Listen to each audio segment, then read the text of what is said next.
পরিপ্রেক্ষিতে দাঁড়িয়ে স্পিকার বিমান বন্দ্যোপাধ্যায় একটু আগে বললেন, যা বলেছেন সেটা খারাপ, মমতা বন্দ্যোপাধ্যায় স্বরাষ্ট্রমন্ত্রী, তিনি ডেফিনেটলি কোনো ব্যবস্থা নেবেন, কিন্তু উল্টে দেখা যাচ্ছে পুলিশের ফোন বাজেয়াপ্ত হচ্ছে এই ঘটনাগুলো।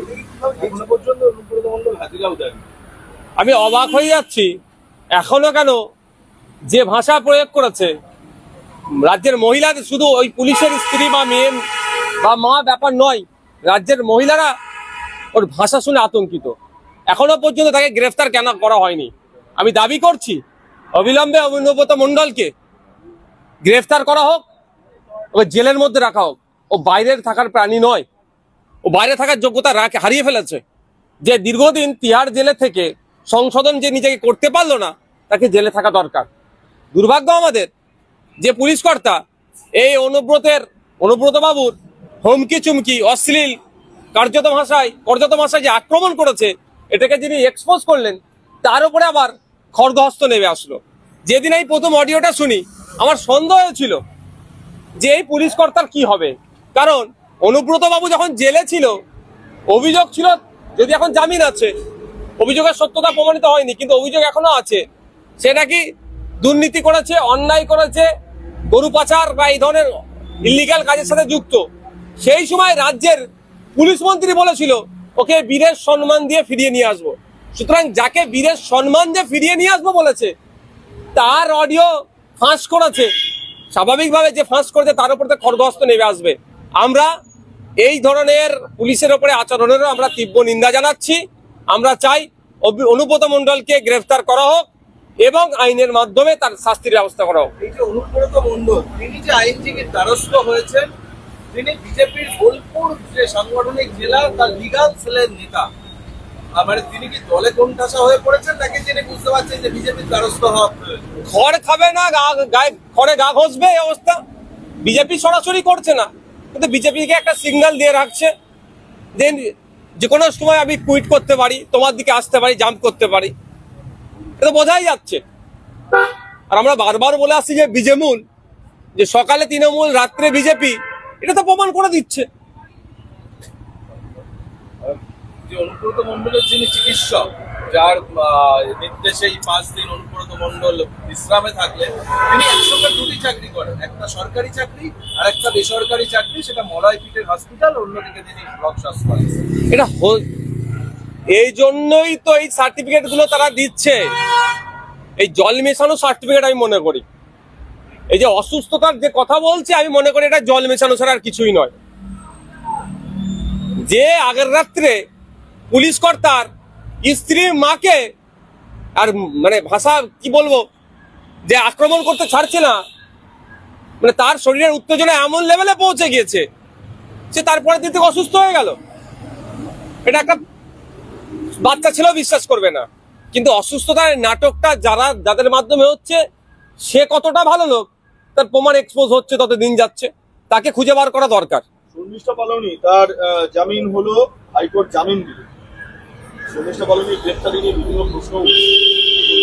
যখন আমি সরাসরি একটা কথা বলবো যে বাক স্বাধীনতা আমাদের প্রত্যেকের আছে, আমরা সমালোচনা আলোচনা 100 বার করতে পারি।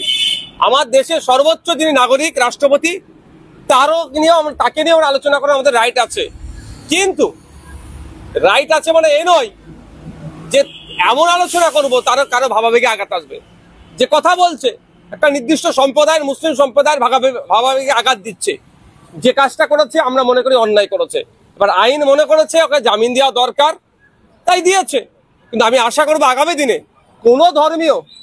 কোনো ধর্মীয় কথাবার্তা রাখে এভাবে এমন বলা উচিত নয় যে অন্য ধর্মের মানুষের আঘাত লাগতে পারে, তাদের ধর্মীয় ভাবাবেগে আঘাত লাগতে পারে। আলোচনা থাকতেই পারে, সমালোচনা থাকবেই, কিন্তু এই আলোচনা সমালোচনা করতে গিয়ে কাউকে আঘাত দিয়ে ফেলবেন ধর্মীয় ভাবে, এটা অনুচিত। বিধানসভা অধিবেশনের 10 তারিখে আর্মির প্রতি শ্রদ্ধা জানিয়ে, সম্মান জানিয়ে পয়লার ঘটনা নিয়ে একটি প্রস্তাব আনা হচ্ছে। স্পিকারের নিজস্ব পাওয়ার আছে, তিনি নিয়ে আসছেন। 2 ঘন্টার টাইম বরাদ্দ করেছে, 1 ঘন্টা শাসক দলের, 1 ঘন্টা অপোজিশনের। অবশ্যই আলোচনা হবে, সমালোচনা হবে। এই পাহেলগাঁও অ্যাটাকের মানে অ্যাটাক হলো কিভাবে সেটা নিয়েও চর্চা হবে, অপারেশন সিন্ধু নিয়েও চর্চা হবে, সুফিয়া কুরাইশি, ভূমিকা সিং এদের বীরত্ব নিয়েও আলোচনা হবে। জন্টু আলীর কুরবানি নিয়েও আলোচনা হবে, তার শাহাদাত নিয়েও আলোচনা হবে, সমগ্র বিষয় নিয়ে আলোচনা হবে। সাথে সাথে এটাও আমি আশা করব আমাদের রাজ্যে যেগুলো ঘটে চলেছে সেগুলো নিয়েও চর্চা করা হোক। মুর্শিদাবাদে যেভাবে সাম্প্রদায়িক দাঙ্গা হয়ে গেল, রাজ্য সরকার সম্পূর্ণরূপে ব্যর্থ সেটাকে আটকানোতে, সেটা নিয়ে আমাদের বিধানসভা আলোচনা হোক।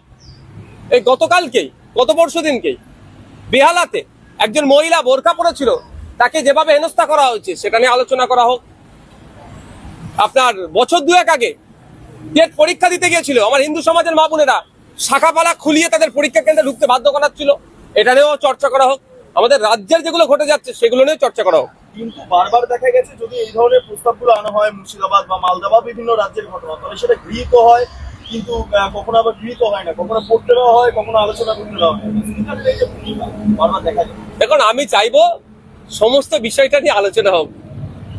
কাশ্মীর নিয়ে আলোচনা হবে, অ্যাটাক নিয়ে আলোচনা হবে, আমাদের রাজ্যের নিয়ে আলোচনা হবে না, এটা আমি বিপক্ষে। এটা আমাদের বিরোধীদের জন্য সব থেকে সুরক্ষিত জায়গা। এখানেই যদি বিরোধীরা তাদের মতামত রাখতে ঠিকঠাক না পারে, তাহলে সারা পশ্চিমবাংলা ডেমোক্রেসিটা কোন তলানিতে চলে যাচ্ছে নতুন করে আর বলতে লাগবে না। সন্তোষপুরে যে নাবালককে দেখা গিয়েছিল মহেশতলায়, এখনো যে মূল অভিযুক্ত তাকে কিছুক্ষণ আগে মুম্বাই থেকে পুলিশ অ্যারেস্ট করেছে, কিন্তু সেই নাবালক কোথায় এখনো পর্যন্ত খুঁজে পাওয়া যাচ্ছে না। পাঁশকুড়াতে একজন সিভিক ভলেন্টিয়ারের বিরুদ্ধে এক নাবালককে চোর অপবাদ দেওয়ার অভিযোগ উঠেছিল, তাকেও পুলিশ এখনো কিছু করেনি। আমি অবাক হয়ে যাচ্ছি, এই মহেশতলার যে দুজনকে খুঁজে পাওয়া যাচ্ছিল না, যে নাবালক অত্যাচারের শিকার হয়েছে সেটা এবং যে অত্যাচার করেছে। যদিও শুনছি মহারাষ্ট্র থেকে তাকে ধরেছে, একটা ভালো নিউজ খবর পেলাম, কিন্তু যার উপরে অত্যাচার হলো, যে অত্যাচারের শিকার হলো, সে আদেও আছেটা কোথায়? সে তো আই উইটনেস, সে নিজে তো উইটনেস, তার সাথে এই নারকীয় ঘটনা চালিয়েছে, সেটা কোথায়? দেখলে দেখা যাবে হয়তো কোনো তৃণমূলের নেতারা তাকে হাইজ্যাক করে রেখে দিয়েছে, অপহরণ করে রেখে দিয়েছে কেসটাকে লঘু করার জন্য। বিধানসভা সূত্রে খবর, এক কর্মচারী তিনি বিধানসভার নামে একটি সোশ্যাল মিডিয়া হ্যান্ডেল খুলেছেন, করে বিধানসভার সমস্ত কার্যবিবরণী সমস্ত পোস্ট করতে, যার জেরে বিধানসভা বিভাগীয় তদন্ত শুরু করেছে সংশ্লিষ্ট কর্মীর বিরুদ্ধে। বিধানসভার যে ইনফরমেশন সেটা বাইরে বেরিয়ে আসা কতটা নিরাপদ বলে মনে করছেন আপনি একজন বিধায়ক? ভয়ঙ্কর খারাপ। বিধানসভার তথ্য খুঁটিনাটি যেগুলো পাবলিক ডোমিনে আসা দরকার, সেগুলো পাবলিক ডোমিনে সবটা না আসলেও কিছুটা আসে বিধানসভার নিজস্ব ওয়েবসাইটের মাধ্যমে। ব্যক্তিগতভাবে স্পিকার স্যারের বা সচিবের অনুমতি না নিয়ে যদি কেউ এই ধরনের কাজ করে থাকে, তাকে তো সর্বোচ্চ শাস্তির ব্যবস্থা করা দরকার। কারণ সিক্রেসি আছে, কিছু যে তথ্যগুলো বাইরে আসা অনুচিত হয়তো সেগুলো চলে আসতে পারে ভিউজের জন্য, লাইকের জন্য। এই করতে করতে আমাদের নিরাপত্তার ক্ষেত্রে, আমাদের আলোচনার ক্ষেত্রে অনেকটা ব্যাঘাত ঘটতে পারে। তো যে করেছে নিশ্চিতভাবে বিভাগীয় তদন্ত হচ্ছে, তার বিরুদ্ধে ব্যবস্থা গ্রহণ করা হবে। তবে একটা জিনিস, এই প্রশ্ন যখন আসলে বিধানসভা, আমি আশা করব আমাদের বিধানসভা টিভি চালানো হোক। বিধানসভা টিভির মাধ্যমে 294টি বিধায়ক তারা কি পারফর্ম করছে বিধানসভার মধ্যে, তাদের পারফরমেন্স কি, সেটাও মানুষ জানুক। এই ক্ষেত্রে বলা দরকার যে সংসদের অভ্যন্তরে দুবার এই ঘটনা আমরা দেখেছি, একবার জঙ্গি হামলা, আরেকবার কয়েকদিন আগে দেখলাম ভেতরে ঢুকে গিয়েছিল। বলে বিধানসভার বিভিন্ন তথ্য রুটম্যাপ যদি এই সমস্ত বাইরে বেরিয়ে আসে, তাহলে তো আবারও সেই বিধানসভার অভ্যন্তরীণ যে নিরাপত্তা, আপনাদের নিরাপত্তা, সেটা তো বিঘ্ন ঘটতে পারে। ওটাই তো না বিধানসভার ভেতরে আপনাদের, এটাই তো প্রশ্ন আমার, যে আমাদের নিরাপত্তা বিষয়ে বিঘ্ন ঘটতে পারে তার দেওয়া তথ্যের ভিত্তিতে। আপনারা জানেন বছর দুয়েক আগে আমাদের বিধানসভার লবি তো পৌঁছে গিয়েছিল একজন ফেক এমএলএ। সে নিজেকে এমএলএ দাবি করে, আমি তখন জেলে ছিলাম, এই রাজ্য সরকার আমাকে মিথ্যাভাবে জেলে আটকে রেখেছিল।